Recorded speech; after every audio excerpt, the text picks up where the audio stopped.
तो आज के सत्संग में हम आपको भगवान और कंजूस सेठ के बीच की कहानी सुनाने वाले हैं।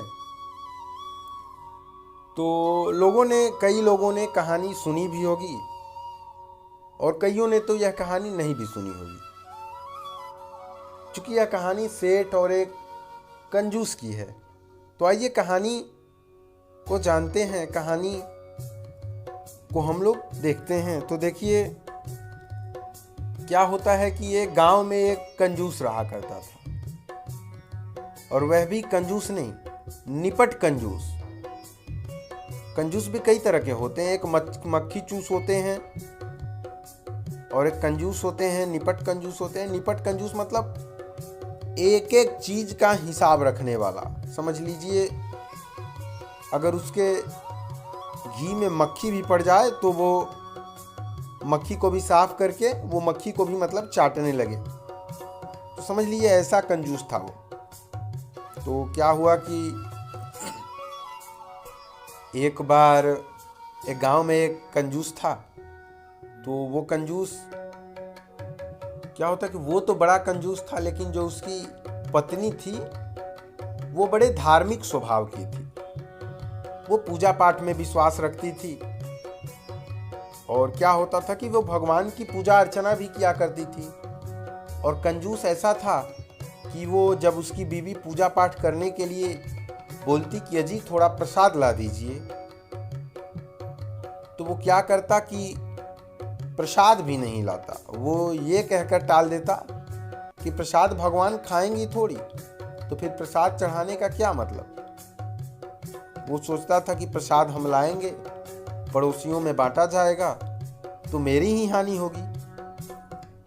तो क्या होता है कि अब वो प्रसाद भी नहीं लाता। तो उसकी पत्नी उसे रोज ये कहती रहती है कि आप थोड़ा पूजा अर्चना कर लीजिए, रोज नहीं तो सही एक दिन ही सही कर लीजिए, क्योंकि जीवन में बिना पूजा अर्चना के सब कुछ अधूरा है। जिसने जन्म दिया उसकी पूजा अर्चना तो आपको करनी ही चाहिए, क्योंकि बिना पूजा अर्चना के इस जीवन का कोई मतलब नहीं। पूजा अर्चना का मतलब केवल पूजा अर्चना नहीं होता कि भगवान की पूजा अर्चना करें, कुछ दान दक्षिणा दे दो किसी को, ध्यान लगा लो, भजन कर लो, ये सब भी पूजा अर्चना ही होता है। पूजा अर्चना ये नहीं होता है कि किसी मूर्ति के सामने बैठ गए और रोज पूजा कर रहे हैं और मन में कपट लिए हुए हैं। नहीं, शांत मन से आप घर पे बैठकर भगवान का नाम भी लेते हो, अगर आप मंदिर नहीं जाते हो तो भी आपकी पूजा हो गई। तो उसकी पत्नी क्या बोलती है कि आप आज पूजा करने चले जाइए। तो अब वो क्या सोचता है कि अरे पूजा करने जाएंगे तो वहाँ पे पंडे होंगे, गंगा घाट पे पूजा करने जाएंगे तो वहाँ पे पंडे होंगे और उन्हें कुछ दान दक्षिणा तो देनी पड़ेगी। इसलिए वो पूजा अर्चना भी भगवान का करने नहीं जाया करता था, क्योंकि उसकी पत्नी ने उसे बोला था आप एक बार गंगा स्नान तो कर लीजिए। तो पत्नी के बहुत जिद करने पर वो क्या करता है कि गंगा स्नान करने को चला जाता है। जब वो गंगा स्नान करने जाता है तो रास्ते में वो चलता जाता है, लेकिन उसके मन में ये ख्याल रहता है कि अगर मैं गंगा घाट गया, स्नान किया और किसी पंडे से भेंट हो गई तो मुझे दक्षिणा तो देनी पड़ेगी। अब क्या करता है कि अब वो सोचता अच्छा मैं मणिकर्णिका चला जाता हूँ, वहां पर तो कोई पंडा पूछने वाला है नहीं कि आप यहाँ पे स्नान कर रहे हो, आप मुझे दान दक्षिणा दे दो, क्योंकि पंडे तो घाट पर दक्षिणा लेने के लिए आते हैं, मणिकर्णिका घाट पर तो आएंगे नहीं। इसलिए वो मणिकर्णिका उसे बोला जाता है जहां मृत्यु के पश्चात लोगों को जलाया जाता है। तो वो मणिकर्णिका घाट पर ही स्नान करने चला जाता है। ऐसा कंजूस था वो। तो भगवान ने भी उसकी परीक्षा लेने की सोची। भगवान ने सोचा कि अरे ये तो इतना बड़ा कंजूस है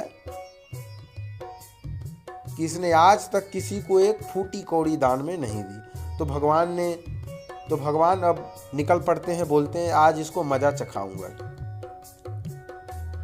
तो अब क्या होता है कि वो अब मणिकर्णिका घाट पर जाकर जैसे ही डुबकी लगाता है और डुबकी लगाकर बाहर निकलता है। तो उसने ये तक कभी नहीं सोचा था कि कोई पंडा मुझसे मिल जाएगा। और भगवान क्या करते हैं कि पंडे का रूप धारण करके उसके समक्ष खड़े हो जाते हैं। तो वो देखता है। तो अब जो भगवान पंडित जी का रूप ले लिए हैं, उन्होंने कहा कि आइए जजमान। तो उसने सुना तो कहा यहां पर तो चंदा नहीं लगता।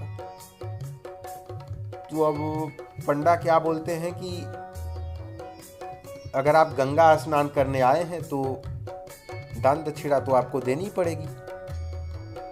तो वो बोलता है कि मेरे पास दान दक्षिणा देने के लिए इस समय तो कुछ है नहीं। तो प्रभु बोलते हैं चलो कुछ ही दे दो, जो तुम्हारा मन है वही दे दो। तो वो बोलता है कि मेरे पास तो अभी कुछ नहीं है। तो भगवान ने कहा उधार ही दे दो, चलो तुम पे उधार ही रहेगा। तो वो बोलता है ठीक है, उधार सही, मैंने आपको उधार दिया। तो उसने बोला मैं आपको एक भेला देता हूँ। उस समय ज़माने में धन के रूप में कुछ भेला वगैरह का यूज होता था, तो मतलब इसका इस्तेमाल लोग करते थे। तो वो बोला एक भेला मैं आपको उधार में दान देता हूँ। तो भगवान ने कहा चल सही, तूने उधार में तो दिया दान तो दिया कम से कम।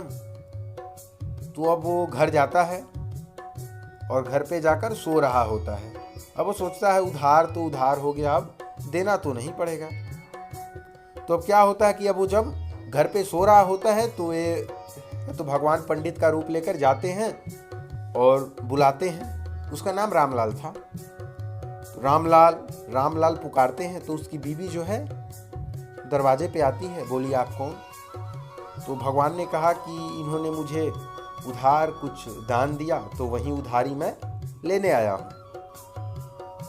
तो अब क्या होता है कि उसकी बीवी जाकर रामलाल को बताती है कि आपने किसी पंडित को दान दिया है, उधारी है, और आप उसे जल्दी चुका दीजिए, वो द्वार पे आए हैं। तो पंडित जी क्या बोलते हैं कि गुस्सा आकर अपनी पत्नी को बोलते हैं जाओ बोल दो कि वो बीमार है, नहीं आ सकते हैं।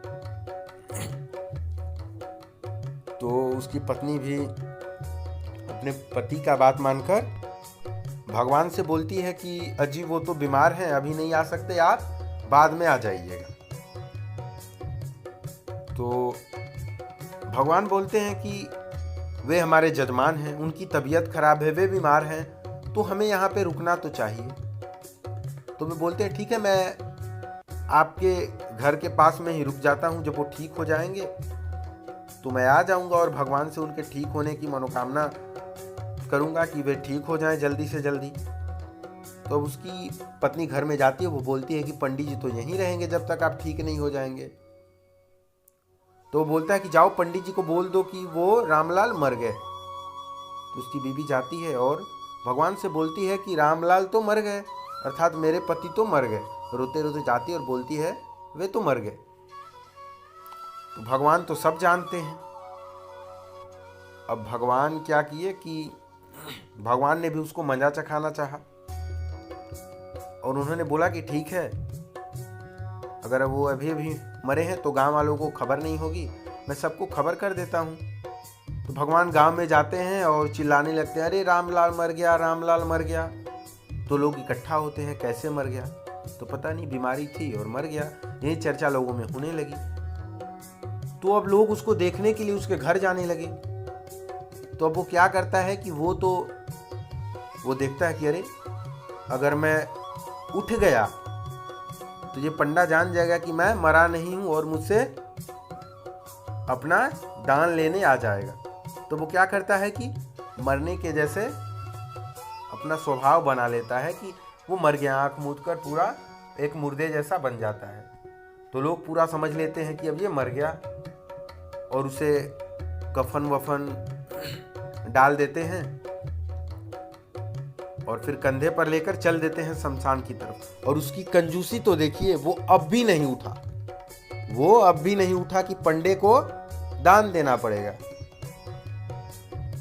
तो अब यहाँ पे भगवान भी आश्चर्यचकित हो गए कि अरे ये तो मर जाएगा लेकिन दान नहीं देगा। तो भगवान कहते हैं अरे ये तो मर जाएगा लेकिन दान नहीं देगा। तो भगवान जब उसे लोग जलाने वाले होते हैं तो भगवान वहां पे जाते हैं और उसके कान में कुछ कहते हैं कि मैं ऊपर से आया, तुझको मुझ में ही जाना है, अर्थात तुझको मरने के बाद मेरे अंदर ही समाना है। तो वो रामलाल समझ जाता है कि अरे ये तो भगवान बोल रहे हैं, अर्थात हमें मरने के बाद भगवान के ही अंदर जाना है, तो ये भगवान है। तो उसने आंखें खोली, लेकिन सामने देखा तो पंडा खड़ा है। तो उसने तुरंत आंखें बंद कर ली, इसे तो दान देना पड़ेगा। तो भगवान बोले चल मैं तुझसे हार गया, तू मर जाएगा लेकिन मुझे कुछ देगा नहीं। चल मैं तुझसे हार गया और तू जीत गया, और तू जीत के रूप में तू ही मुझसे कुछ मांग ले। तो वो पंडा क्या बोलता है देखिए कि आप मुझे कुछ मत दो, बस मैंने जो भेला देने का वादा किया उसे छोड़ दो। तो समझ लीजिए अब भगवान ने बोला चल तुझे वो भी छोड़ दिया, मैं ही तुझसे हार गया। तो अर्थात कंजूसी कीजिए लेकिन उतना भी नहीं जितना कि जीवन व्यर्थ हो जाए। कंजूसी से भी जीवन व्यर्थ हो जाता है। हाँ आप कंजूसी कीजिए लेकिन दान किसी को देने में और फिर दान देने में, पूजा करने में, इत्यादि चीजों में कंजूसी मत कीजिए। और इतना कंजूस तो होना भी नहीं चाहिए जितना ये रामलाल था। तो यहाँ पे भगवान को भी हार जाना पड़ा। तो ऐसे ऐसे भी भक्त आते हैं दुनिया में। तो चलिए मिलते हैं अगले वीडियो में। सादर जय गुरुदेव।